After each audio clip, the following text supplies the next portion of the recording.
మా అక్కల జోలికొస్తే కళ్ళ కారం పొడి పోసి కొడతారని ప్రతిపక్ష నాయకులకు సీరియస్ వార్నింగ్ ఇచ్చారు సీఎం రేవంత్ రెడ్డి. తలక మాసిన వాళ్ళకు ఓటేస్తే కాళ్ళలో కట్టెలు పెడతారని అన్నారు ఆయన. నమస్తే సార్, ఏం జరుగుతుంది సార్ రాష్ట్రంలో? కుట్రలు చేసేటోడు ఉంటాడు, కాళ్ళలో కట్టెలు పెట్టేటోడు ఉంటాడు, నల్లి కుట్లోళ్ళు ఉంటారు. ఓహో, నల్లి కుట్టినట్టే కుట్టి మంచంలో దాచుకుంటారు. రాజకీయాలు అన్నప్పుడు అవన్నీ కామనే సార్. మా అక్క లీడుండ్రు సార్, ముందు మాతో మాట్లాడండి సార్. మా అక్కలతో చేసేపు మాట్లాడతానే, మీతో మళ్ళీ మాట్లాడతాను. సరే, ముందు మీ అక్కలతోనే మాట్లాడండి. మిమ్మల్ని దెబ్బతీయనికి ఆటో వాళ్ళని నా మీదకి పంచాయతీకి తోలేరు. నేను చెప్పిన ఎవరికి చెప్పారు? ఆ కారు కూర్చొని చెప్పినా, వచ్చినోని చెప్పినా. ఏంటి చెప్పారు?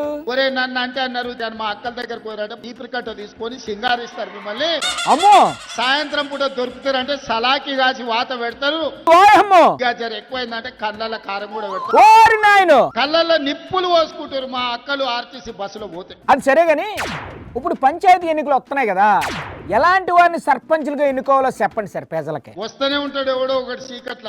ఆ? సీసాన్ని ఇస్తా అంటాడు, ఆఫ్ అని అంటాడు, ఫుల్ అని అంటాడు. అవును సార్, డబ్బులు కూడా పంచుతారు. నువ్వు ఒక్కసారి ఓటేసి అంటే అక్క ఇక నా సంగతి చూడు అంటాడు. మరి ఎవరికి వెయ్యాలంటారు ఓటు? ఎవరికోనికి తలమాసినోనికి వేసి ఈ ప్రభుత్వానికి కాళ్ళలో కట్టబెట్టేటోని మీరు సర్పంచ్ చేస్తారంటే ఇవాళ ఊరు దెబ్బతింటది. బాగా చెప్పారు సార్, కానీ ఇప్పుడు ఎన్నికలంటేనే నోట్లు ఇచ్చి ఓట్లు కొండం అన్నట్టు తయారైంది కదా సార్ పరిస్థితి.